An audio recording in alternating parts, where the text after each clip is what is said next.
Dear students, this is Praveen Kumar Agarwal from Management Department.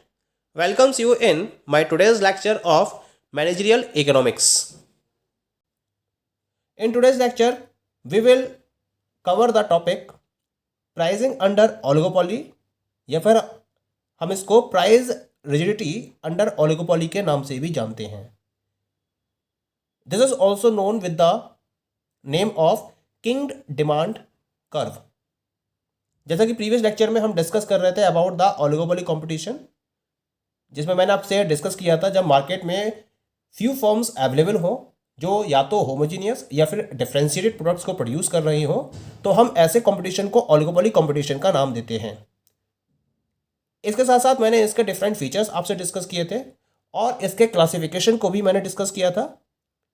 आज के lecture में हम डिस्कस करेंगे कि अगर ओलिगोपोली मार्केट में हमें प्राइसिंग को फॉलो करना हो या प्राइस डिटरमाइन करना हो तो उसके लिए हम किस तरीके से प्राइसिंग को डिटरमाइन कर सकते हैं.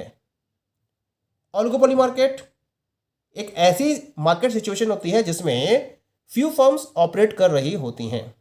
अगर होमोजीनियस प्रोडक्ट के साथ में ऑपरेट कर रहे हैं तो ऑब्वियसली उनके प्रोडक्ट के प्राइस सेम होंगे और वो एक ही प्राइस पर अपने प्रोडक्ट को सेल कर रही होंगी.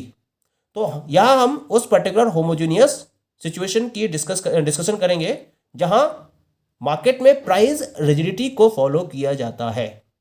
प्राइस रिजिडिटी का मतलब क्या है कि जो पर्टिकुलर मार्केट में एक प्राइस पर फर्म्स अपने प्रोडक्ट को सेल कर रही हैं उसी प्राइस पर वो अपने प्रोडक्ट को सेल करती रहती हैं और ये जो पर्टिकुलर प्राइस है वो किंक के बेसिस पर डिटरमाइन किया जाता है. इसी वजह से इसको हम किंग डिमांड कर्व का नाम देते हैं.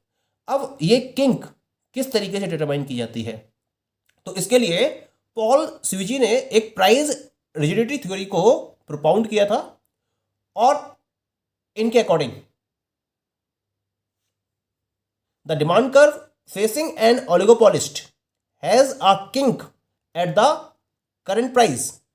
It means a kinked demand curve occurs when the demand curve is not a straight line but has a different elasticity for higher and lower prices. Sweezy के अकॉर्डिंग एक oligopoly firm का जो demand curve होता है वो इनडिटरमिनेंट होता है. जैसा कि हमने इसकी फीचर्स में भी डिस्कस किया था that an oligopoly firm is having indeterminate demand curve, यानी कि कोई भी फिक्स कर्व नहीं होता है इसका. यानी कि अगर मार्केट में प्राइसेस हाई है तो इसके अकॉर्डिंग कर्व अलग होगा और अगर प्राइसेस लो है तो इसके अकॉर्डिंग कर्व अलग होगा. तो जब हम इन दोनों पर्टिकुलर कर्व को एक प्लेटफॉर्म पर ड्रॉ करते हैं तो ये दोनों जो कर्व है वो एक पर्टिकुलर पॉइंट पर इंटरसेक्ट करते हैं.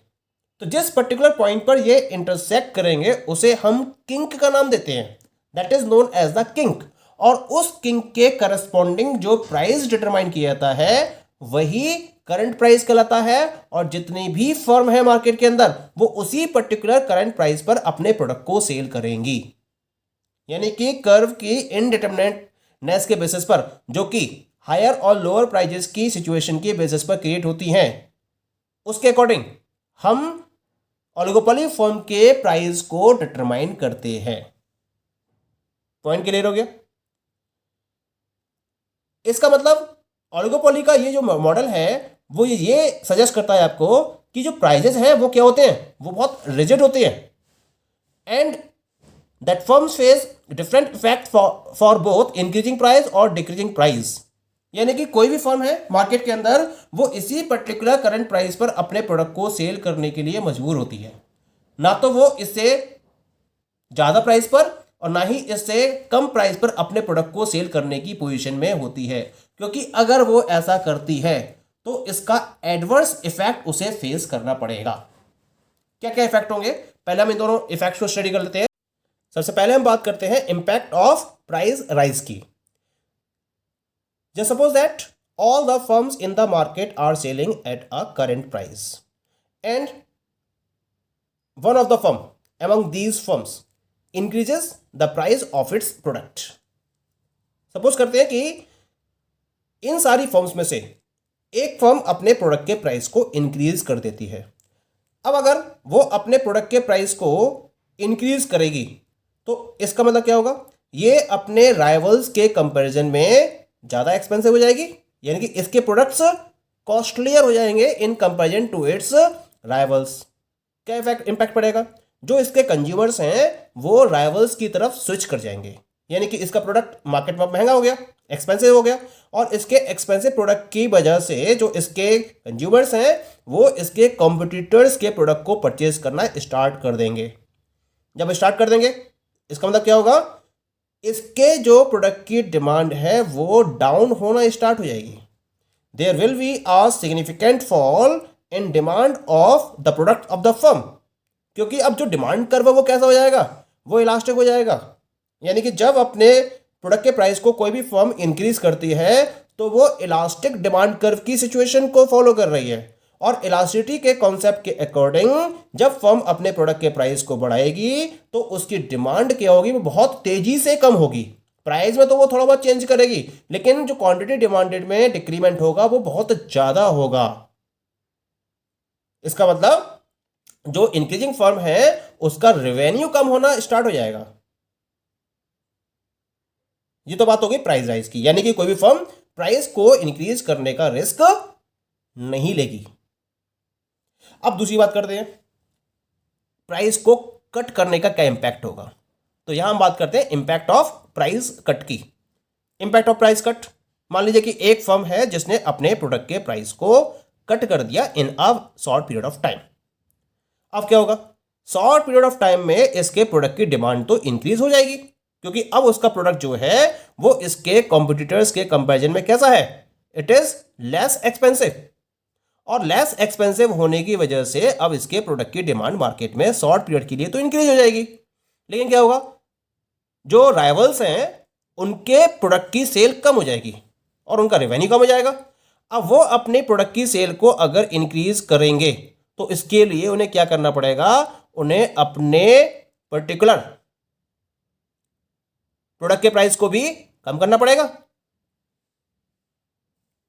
जो पर्टिकुलर फर्म ने अपने प्रोडक्ट के प्राइस कम किए हैं उसको देखते हुए जो बाकी की कॉम्पिटिटिव फर्म्स है मार्केट के अंदर, या जो राइवल्स फर्म्स हैं, वो राइवल फर्म्स भी क्या करेंगी, वो भी अपने प्रोडक्ट के प्राइस को कट कर देंगी, और इससे क्या होगा, जो उनके कस्टमर्स हैं वो अगेन उनके पास वापस आ जाएंगे, और जो फर्म जिसने शुरुआत करी थी प्राइस कट को करने की वो मार्केट का प्रॉपर एडवांटेज नहीं ले पाएगा।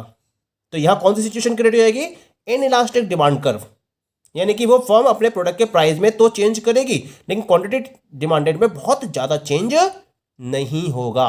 तो यहां जो फर्म फेस करेगी वो कैसे डिमांड कर्व फेस करेगी, इन इलास्टिक डिमांड कर्व को फेस करेगी। इसका मतलब प्राइस को कट करने का उसे कोई भी एडवांटेज नहीं मिल पाएगा।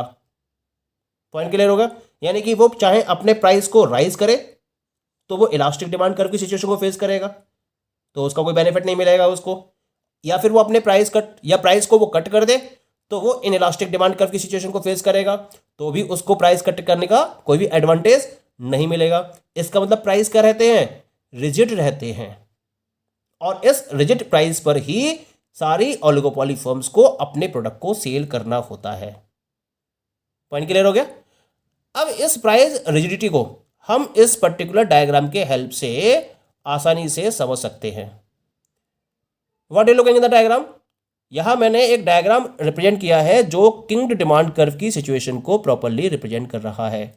एक्स एक्सिस पर मैंने आउटपुट को रिप्रेजेंट किया है और वाई एक्सिस पर मैंने प्राइस को डिटरमाइन किया है। Okay, this is the elastic demand curve, ठीक है, and this is the in elastic demand curve. और जब मैंने इन दोनों कर्व्स को कंबाइन किया तो ये एक पर्टिकुलर पॉइंट के पर इंटरसेक्ट कर रहे हैं। This point K is known as the kink, और इस कंबाइंड कर्व को हम नाम देते हैं AR curve of the oligopoly firm. ये कैसे दिख रहा है आपको, this is the indeterminate demand curve of the oligopoly market, and this is the marginal revenue curve, this one and this one. ये जो मार्जिनल रेवेन्यू कर्व है वो इस एवरेज रेवेन्यू कर्व के रेफरेंस में है, और ये जो एवरेज रेवेन्यू कर्व है इसके रेफरेंस में this one is the marginal revenue curve. तो इनके बीच में एक स्ट्रेट लाइन मैंने यहाँ पर ड्रॉ कर रखी है, ठीक है। ये किंग्ड कर्व यानी कि जो किंग पॉइंट है उसके बेसिस पर डिटरमाइन किया जाता है। तो this is the combined marginal revenue curve of the oligopoly market and this is the combined average revenue curve of the oligopoly market. अब हमें जब इक्विलिब्रियम पॉइंट को डिटरमाइन करना होता है तो उसके लिए हमें मार्जिनल कॉस्ट की रिक्वायरमेंट होती है। तो यहां पर हमने एक मार्जिनल कॉस्ट कर्व लिया है MC1। इस MC1 के according it is intersecting it at the point this one, क्योंकि ये कंबाइंड मार्जिनल रेवेन्यू कर्व है और इस कंबाइंड मार्जिनल रेवेन्यू कर्व को ये इस पॉइंट पर इंटरसेक्ट कर रहा है।